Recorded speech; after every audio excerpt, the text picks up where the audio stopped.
Hello, potential friends and adventurers. I'm Em, and today we're going to talk about how to perfectly scale your encounters for any role-playing system. Welcome to the DM table.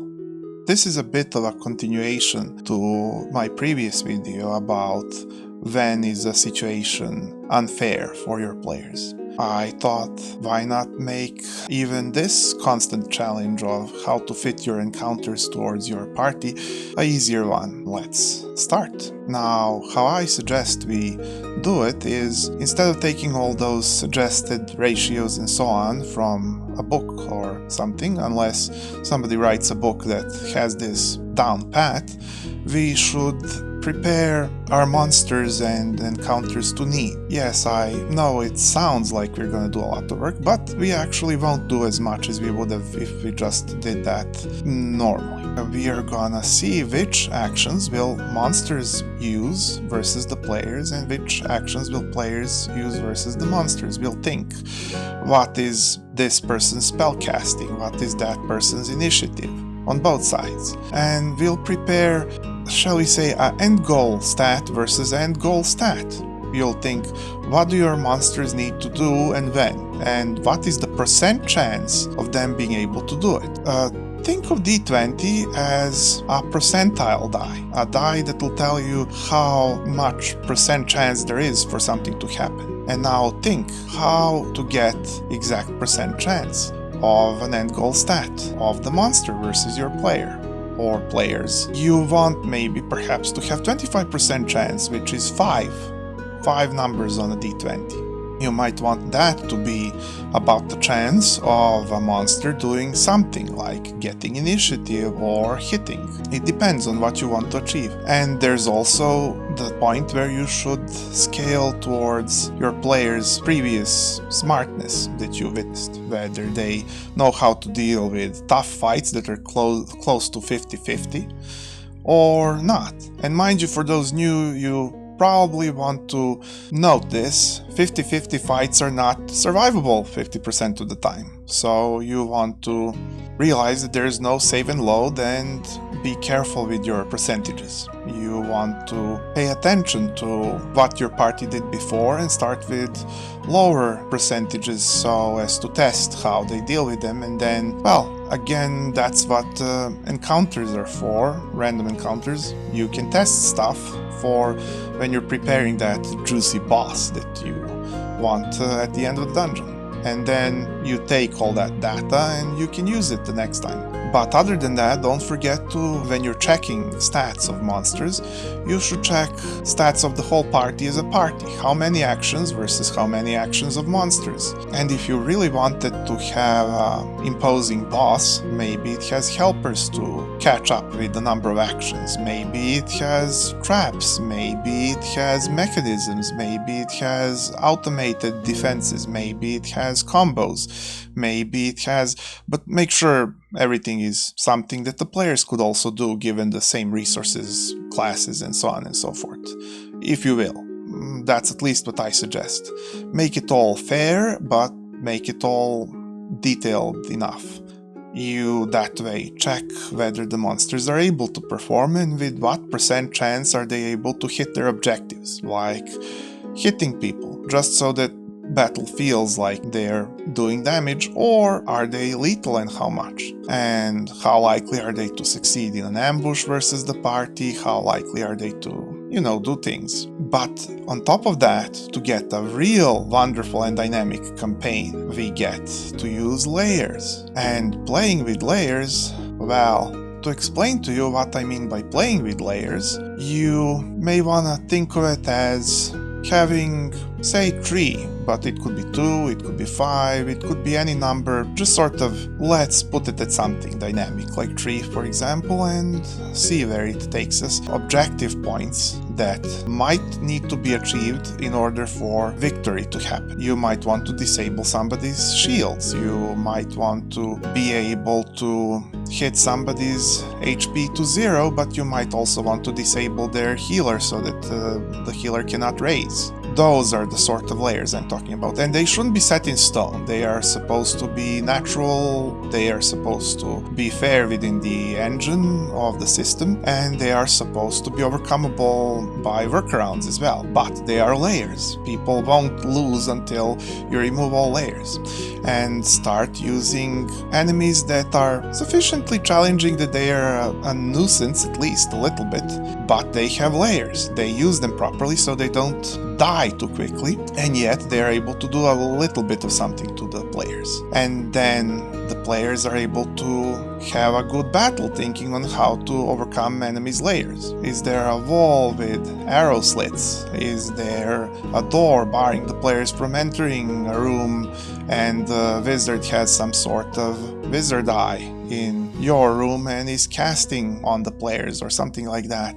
Those are some simple layers, but eventually on higher level you'll get to more advanced, complex, planned layers. And this helps also to your players, because hopefully they'll notice and start using layers of their own. And in fact, you may want to demonstrate these layers, both from people who are allied with your players that they can witness in battle or otherwise, or you can have enemies use layers in such specific ways that players will notice, and players then taking note that this is something that is probably woven within the meta of the world. You might even have some storytelling about this. You might want them to notice in their free time how this is a thing, that this is something that is done, that they should think of their defenses, that they should prepare for the next dungeon, that they should invent their own layers.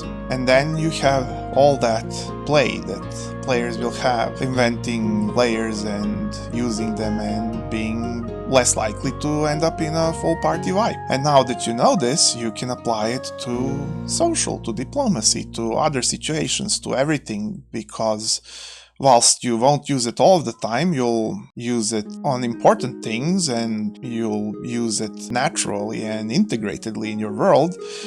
It'll now create so many opportunities for playing so much. You can even use layers and solutions in story, so as for your story to grow much more complex and yet very feelable to the observer, very understandable to the observer, and especially to somebody who participated. Just you should remember, don't lock yourself into just one lane. Figure out how you should allow for other solutions even before the players think of them, so that there is double the amount of possibilities, even the ones you haven't thought of, as well as you testing multiples you have thought of.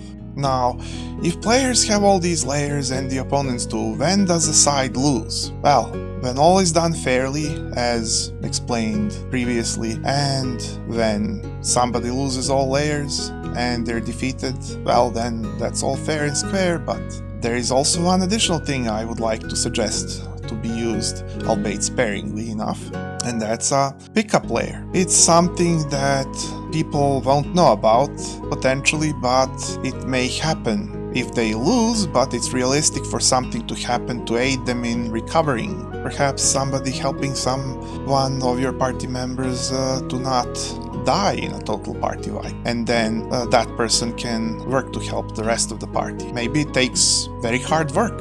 It's not a free ticket.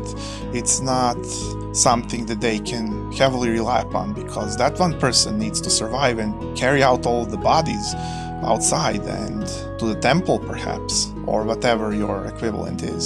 So players need to work for it, potentially. They may get into alliances, they may owe favors, they may get captured, they may get robbed.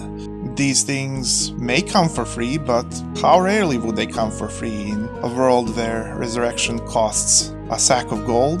I don't think it'll be that often. And even if you have something like Final Fantasy with high level and everybody has a life 2 resurrection magic, which I'm fine with, then that stops being a pickup layer. That's one of your base layers and it needs to be overcome, and a side needs to be captured or eradicated before a pickup layer can happen, which happens afterwards. I'm fine with heavy on the resurrection campaigns, unlike some people, because I don't think it takes away from the seriousness of the world if it's simulated to deep detail. And having all this, you want to integrate it all, and you want to integrate how much can your monsters do to pierce several layers once the players have those layers, and how many layers the monsters have. Therefore, any challenge, monsters or otherwise, diplomacy or otherwise, you can think of how much in percentual chance when calculated by all different layers. After all, for somebody to win, they need to achieve that percentual success as many times as there are layers, so you want to calculate in all that, and once you're done, and mind you, this isn't as hard as it sounds. If it's, say, 25% times 3, that's what it will be. And then if it's too weak, ramp up. If it's too tough, you can ramp down, but just try to make it a bit scattered, a bit realistic, and so on and so forth, and you will be able to balance any kind of system to your taste, and it'll be wonderful. Also, advice on how to make it easy. Pre-make some group of monsters, pre-make some stats, pre-make some bosses. Make sure that they're sort of generally thematic to where you might want them. And then you may replace graphics per se. You may have prepared generally stat blocks, player classes for your monsters or something that are not related to the source so much. You could have it on one race or another, one species or another. You could have different people use them at different times.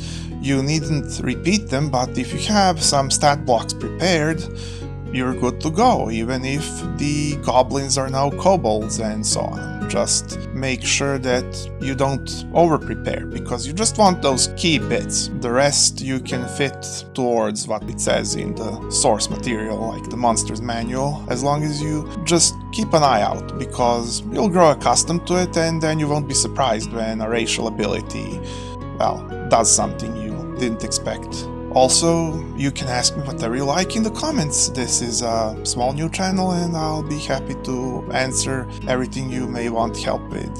And I wish you luck on your adventures.